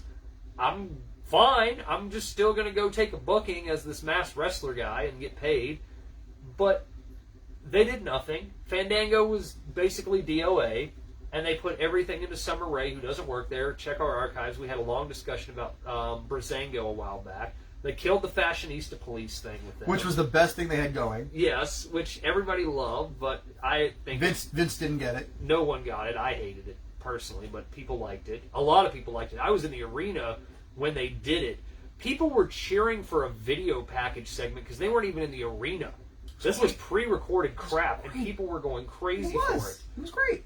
But Killian Dane, okay, yeah, he's in this middle of this mid-card lower program, but apparently Vince doesn't care for him. But Vince doesn't watch NXT. Clearly not, which we'll talk about in a minute. But yeah, there's nobody on this list that got cut that I was just like, I can't believe they missed the boat on this guy, other than the fact of, I can't believe 15 years ago they missed the boat on Fandango. Right. Yeah, I didn't watch 205. Maybe he'll go to AEW because him and Jericho were I think Fandango will end up in AEW. I think that most of these, I think Everrise will end up in Impact. And I think Bollywood Boys have been in Impact. Yeah, but like Tony Ab saying he was upset that WWE never gave him his WrestleMania match that he wanted. I didn't know who you were. Yeah, no, he I don't care. Not everyone gets to be at the main event. No. And sorry, you know, Marina Sharif, you can blame Rhonda. You can Rhonda was not there to protect her girls. And right. You guys have got nowhere. And you spent. The sad thing is that the problem I think for a lot of these, like Joanna and obviously Shayna, is they're going to have the Ken Shamrock problem of they spent too many years in wrestling, getting injured, getting their knees and stuff like that hurt, that they're not going to be able to go back to fighting. They're just not going to be what they were. Nope. And if they try and go back to fighting, I just don't think that their physicality is going to last. So some of these people, yeah, I mean, a lot of these people, it makes no sense to not have a storyline exit for them, like Everrise getting put out by Hit Row, or Killian Dane being the one to be destroyed by Imperium, like Alexander like Wolf. Tyler Breeze was. Tyler Breeze and Fandango both didn't get murdered by Imperium. Only Tyler Breeze was shown to get killed and have the flag dropped on him. So why not kill both of them? You know, some of these other guys, I don't really care. Yeah. Sorry. It's the 4 people that were in an actual program. All right. Sorry you lost your job after, a year of record profits. So we don't really have a whole lot more to talk about. We're going to talk about our headlines, and we're going to talk about some other stuff. But like, we don't have like a main topic discussion point. Yeah. So, I like what Jason posted. That was Hell in a Cell. that was great. Hell in a Cell, that was pretty good. So Don West, wrestling announcer, diagnosed with brain lymphoma. That sucks. Yeah. Don West was for TNA. Don West was like the voice in my mind. He was that raspy voice. Don West and Mike Tenay was the voice of TNA for so long, and when he got pulled off and stuck in the back, I don't know. I don't remember if I remember hearing that was intentional or if that just happened. But he took over the merchandising stuff. Yeah. I've got to see Don West at so many shows for TNA where he was running the T-shirt stand booth, and just like he would make deals with anybody to get merch moving because he knew that company was hemorrhaging money so badly that it was crazy to see how much money this guy would make at a show. It was like watching like a swap meet kind of thing, where he would literally just be like, okay, we're running low on mediums, so I tell you what, we're out of larges, but I'll give you 2 mediums and I'll give you a poster for $35, and boom, boom, boom, boom, boom. He would just sell everything. And they'd sell the merch stand out before the co-main event happened. The merch stand would be sold out. Like, nice. He was so good at getting that stuff done. Sorry, man. All right, so Marshall, if you're still watching, or if you're watching in later, I know that this isn't something you guys focus on, but how is Carmella going to call herself the sexiest woman in WWE in front of Liv Morgan? Your response? My response was, I'd ask Ruby Riott how she feels, but never mind. All right, so honestly, I'd ask Rhea Ripley how she feels about your comment there, because personally, I think Rhea and Alexa are probably. Well, for me, it's probably Rhea, Alexa, Bianca. I think that would be your top 3. Yeah, I think that's my top 3 that's employed right now. So now, so we are going to talk about it, Marshall, because you brought it up. We will talk about things if people bring them up. So Carmella, so it's a good thing. First of all, Marshall, it's a good thing that Corey Graves doesn't see your comment. Yes. That would have been good. So, Carmella or Liv, who's prettier? Or sexier, or however you want to look at it. Honestly, this isn't a, No, this isn't a sexist topic of it. I mean, it's just... It's the program they're... I will say it's the program they're in. Yeah. For me, I personally like Liv over Carmella because Hands down. Well, the thing is that I liked Carmella when she debuted in the sneakers and the backwards cap and the basketball Laker, because she was a Laker girl or something, wasn't she? Right. I like how she you like her when she was with Enzo. Yes, of course, it's all back to Enzo. It's all about the best in the world, Enzo. Yes. No, I liked her when she was that. I think now and I apologize for the word. It's not meant to be derogatory, but the sluttiness of her presentation now with the outfit, like the red leather outfit hiked up her butt cheeks and stuff, like the curtain with the boudoir. Don't get me wrong, I much preferred Hustler over Playboy because I wanted to see it, but on television, I think sometimes the presentation is like less can be so much more. And I think when she was like doing less stuff, she looked more prettier than now that she has so much more dumped on top of her. The big hair and everything that she's got, and the makeup with her cheeks brought like way up to here. It's just, I'm not jiving with it. And then you have Liv, who obviously has a lot of makeup on for what she's doing, but she looks very natural in the makeup, So, I've heard that if you are in Alberto Del Rio's pro wrestling promotion. You will be killed. No. Winners of main events get pardons. You like that? I put that up there just for that joke. And if you lose, yeah, they murder you. Del Rio is finished with MMA, but he's going to start his own wrestling promotion. Did he start with MMA? Oh yeah, he had that one match where he got. Well, no. So he just had an MMA match a year ago against Tito Ortiz, where he got choked out by Tito. Right, because they were going to put up his Raw belt with versus Yeah. So he had a legit match with Tito Ortiz a year ago that he lost in Mexico, if I remember correctly, or Texas, and then. Remember, he had like 5 or 6 actual matches back in the day in Pride, and then Mirko Krokop kicked his head into the 5th row. I think what should happen is because this dirty SOB did what he did, I think that he should be lined up against a board, and Mirko Krokop should be brought back and be allowed to kick him in the head until he is dead. And I think Krokop could probably still do it in 2. All right. Xavier Woods possibly written off TV. Makes sense. He's doing G4 stuff. It makes 100% sure. They're supposed to be doing Crow Cross promotions with that. I found it interesting that he was told to stay away from Tyler Breeze during the Up Up Down Down championship thing that they shot for his YouTube page. I guess because they already knew they were going to fire him. But do you think Tyler Breeze is going to no longer be on his channel? No. Yeah, I don't think, because as far as I know, this is unless.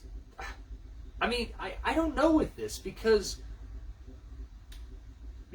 bro got himself over with the fans because of his YouTube channel, but then when WWE was like, hey, you're over because of this, we need to be in control of this, and he was like, okay, he got killed.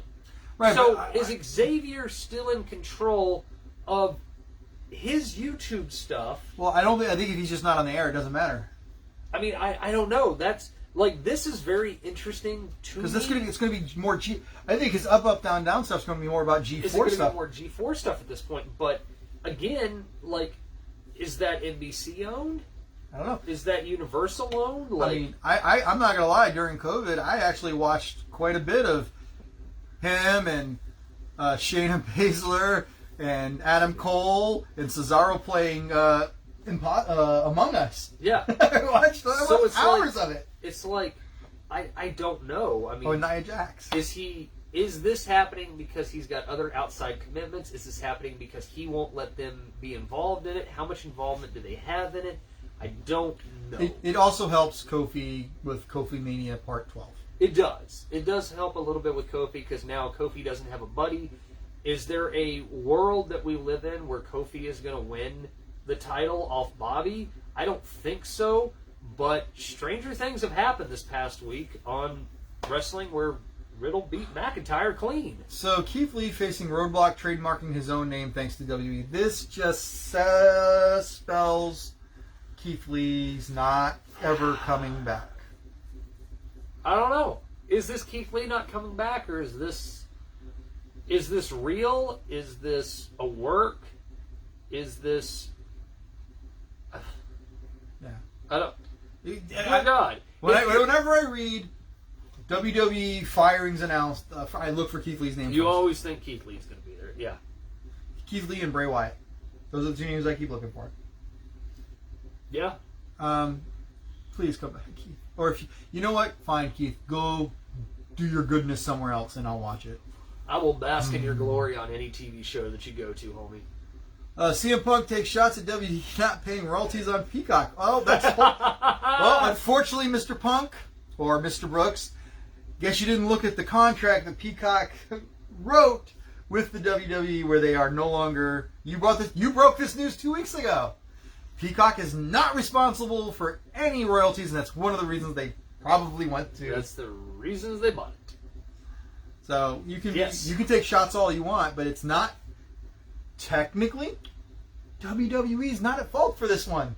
Well, yes, they are. Peacock has the deal, but they sold them the deal. So WWE, they've gotten away from having to pay them royalties because they're not re-airing their content because it's all on Peacock. So this is some dirty, underhanded BS. Like, I can't imagine that, like, who even has royalty deals at this point for them? Like, I don't understand. Like, Coliseum? It's got to have people. I mean, I imagine. Well, they had the whole Coliseum video scandal back in the day where all that stuff happened with them not paying royalties for it because Jesse Ventura sued over it. Oh, that's right. So they keep doing this to people. They don't learn. They've literally figured out how to manipulate everybody to keep all the money. At least somebody called him out on it who has a little bit of stroke. Alexa Bliss loves her character and says, "Piss off if you don't like it. I'm having fun." She loves every minute of it. So Have fun on another program, hon. I like you. The wife likes you. you've but gone weird. This has gotten so far beyond when it was psychologically interesting that this, bitchy little girl was horribly manipulated and mauled by this evil character into being this, like, believing that she was also this, like, demonic presence. I was okay with it. When you started pulling the building down on people and resurrecting people Through a doll. and also being on Twitter laughing and joking and crying about your pig dying and all these other things and not doing the character. That's I'm going to call it. How Yeah. can I believe that she is demonically possessed on Monday night and then Tuesday morning she's back to being whatever her name is, Alexa Cotes or whatever her name is. Lexi Coughlin. Yeah. How? That's right. I So get here's the deal. kayfabe is dead, Here's but the thing. I'm on. I know that you can take my man card, whatever. But I'm on TikTok, and I've got videos of all the girls in the back doing the little TikTok dances after matches in their ring gear still, and they just got done fighting. So, anyway, it's dead. Montez, hope you get better soon because we truly believe you got hurt during that spot. Yes, absolutely. We said, "Oh." No. I was like, "Oh no." All right, so on kind of a similar note with Montez, we do have a good friend of ours who has been a wrestling fan his whole life. He's actually the one who turned me on to Lucha Underground. He's like, he came into the comic book store and he's like, "Hey man, have you watched this Lucha Underground? It's the craziest thing." And I went, found it. Which is strangely enough because in order to feel good about myself, I've been watching a lot of Lucha Underground stuff and like watching like Helico and the crazy jumping off the top of the rafters stuff that he was doing, and then I was like not surprised to find out that he got injured like 3 times during the production of those shows and he was out for like 8 months at one point. But you see with the level, like even Johnny Drip, the level in there. It was the best way I could say that Lucha was, and I know we're talking about Jeff real quick, but Lucha kind of felt like a show about wrestling produced for grown-ups that didn't insult my intelligence. Oh no, the guy was one of the characters was an alien from outer space, and you just accepted it. One of them was a resurrected dragon. But you were able to accept it because it was done in a completely over the top, realistic. You believed you were at. They achieved what Vince wants, which was I understood that I was watching a entertainment wrestling show, not a wrestling show about entertainment. And the best, it took me, I actually had to ask Jeff Cobb, "Are you really Matanza?" Because that is nowhere near your wrestling style, nowhere near your wrestling look. And he's like, "Nah." He goes, "I'll tell you, wrestling under that mask is a bitch." But so anyway, back to Jeff. Jeff, the last update from yesterday was that they believe that his was undiagnosed lupus. It looks like yes. So I apologize. We'll try and retrace the time. Essentially, Jeff was okay, and then Jeff was not okay, and Jeff was very, very, very not okay in the hospital very, very quickly. Fluid, blood in the lungs, stuff shutting down, failures, all kinds of stuff. But the last update is that he is okay. He's getting better. He's getting better. He was standing on the door and he took a step backwards and said, "Not today." They are adjusting his oxygen levels. They're bringing stuff down to where he's actually where he should be. So there is a good shot that Jeff could pull through. Jeff Verdi, as some of you may or may not know, is a comic book artist. He's worked at Marvel. He's worked at Valiant. He's worked at IDW. He's worked at Image, I believe. He's worked at so much. He has exhibits at the Seattle Art Museum. He's done stuff. He's done mural walls at the Smithsonian. Jeff is not just a wrestling fan. Jeff is a talented, wonderful, warm individual who, is just in a lot of pain and got some stuff going on right now that nobody saw coming out of left field. So if you get a chance, they do have a GoFundMe page up to help with his expenses. Just to give you guys some ideas, I donated. Jeff Lemire, who is a comic writer, he donated. Greg Pak has donated a lot. So people from in the industry that he is involved in has donated. Local people have donated. The tribe, Jeff is very involved and a member of the Indian tribe that is out here. I do not recall the name of the tribe he's involved in. I apologize, but that's why you see a lot of his work here in the Native American traditional style with this comic book flair added onto it. I loved every conversation I ever had with Jeff. I was his kid's boss for a while. I love Morgan to death, and my heart breaks for your family right now, guys. Sean Hoban told me about it on Wednesday, and I was like, whoa. So, yeah, we praying for you, hoping that everything works out for you. So he's got a GoFundMe page. It's on our page. You can go to it, help him out. Anything counts to it. They've got a goal, I want to say, of like 20,000, and they're over halfway there. It's now 50,000, and they're knocking on the door. Good deal, guys. Because every day's increase, his medical bills increase. Medical bills are not cheap, guys. And he is an independent contractor for comic books, so. Yeah, so I say working at Marvel, comic book guy, but that doesn't mean that he is like dollar bills making movies kind of style guys, So anything that anybody can drop in, please do so. Thank you. And with that, oh man, you gonna hit me with the final thought still after we just had that downer about our good friend? Well, I mean, I say good friend, but I am contracted to give you the last part of the show as part of the deal that we made with each other. I think what we need to have a contract about our announce team who opens the show. I'll tell you what, we can rediscuss, we can renegotiate. As Vince likes to say, we're restructuring the deal. Pray I do not alter it more. If you never ever get rid of Kevin again, and maybe we'll talk about this. All right, so Kevin wasn't available. My final thoughts of the evening. I'm going to hear, to quote The Big Lebowski, and I won't say it, but which doesn't really make it a quote, I guess. But am I the only one who cares about the rules? Nothing that happened that caused rule-breaking infractions this week in wrestling made sense. Everyone has a different set of rules. This is to the level of the entire reason that we have a lot of this show where I said, why don't we just sit down and talk about old TNA stuff? Because he didn't watch it, and I suffered through years of it, and it's some of the worst programming and wrestling content I'd ever seen. All I had to do was wait 10 years and be proven wrong, because they're just doing it again.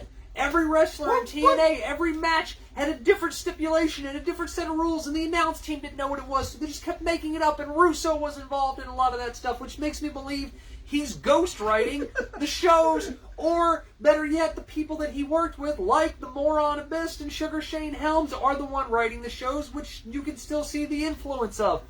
What rules? What rules are you talking about? Simple rules. Let's go over it real quick. I'm in charge of WWE. This is what I'm doing. First thing I'm doing, number one, how long do we have Roman Reigns on contract for? Oh, for the next 3 years? That's our champion for the next 3 years. Boom. Done.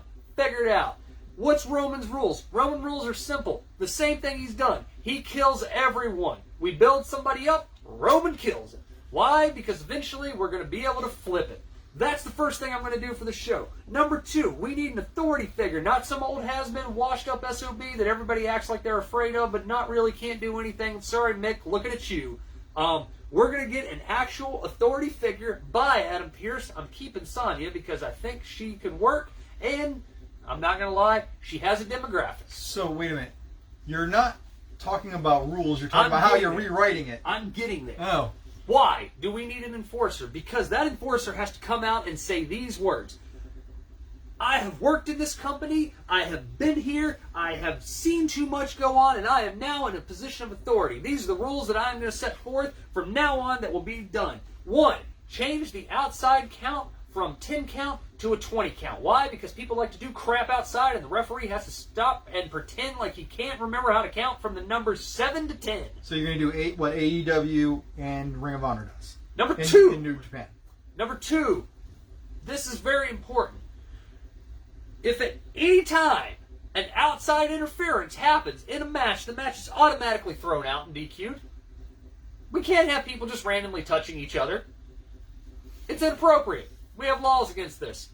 Okay. DQ people. DQ schmeQ, as Vince Russo once said to Jim Cornette. Okay. Number 3. Stipulations in matches have to be upheld. So, if you make a match that has these rules, this has to happen. Next rule. In tag team matches, your arm better be connected to that string in order to get a tag. All right, FTR. All right? You better be a hold on that thing when somebody does a tag, because you better not be halfway into the ring doing for it. So in a tag team match, can the tag team partner who's not in the match touch the tag team partner that's also not in the match? Also, no, that's a disqualification. Also, a tag has to be an actual tag. Oh, you can't do this? You cannot just do like Blind random blind slap tags on things to make contact, because there's too much of, is that a tag, is it a contact, is that a whatever? I know that goes against the core of some of the greatest Southern wrestling moments of all time, but I have always found it annoying of why guys can randomly tag their partners and be in the match and then not be in the match, okay? Tags have to be intended. Why? On the hand and Because the rope. that could create storyline of, oh, he didn't intend to tag him in. Okay. Good stuff. All right. Next rule. Very important. Very, very, very important rule. I hope this is the rule that I want. What's the rule that you want? No, go ahead. Okay. I want to know what you want, actually. Thou shall defend thy belt every 30 days or lose it. Okay. You were in there. Yes. You have to defend the belt. Have to. Once a month. You have to defend it. It's very, very important. We have titles. Titles have to mean something. But they're just They're just a prop. Going back to my original thing of how long do we have Roman Reigns on contract, and that's how long he's our champion for? Because I want the belts to matter again. I want things to matter again. And the only way we're going to do it is to clear out all of the storyline crap. Wrestlers cannot make their own matches anymore.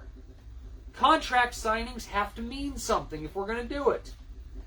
Tag team matches have to be controlled. Because the idea is, again, House of Fire we cannot start with. We have nowhere to go. I apologize for Mike. He's drunk.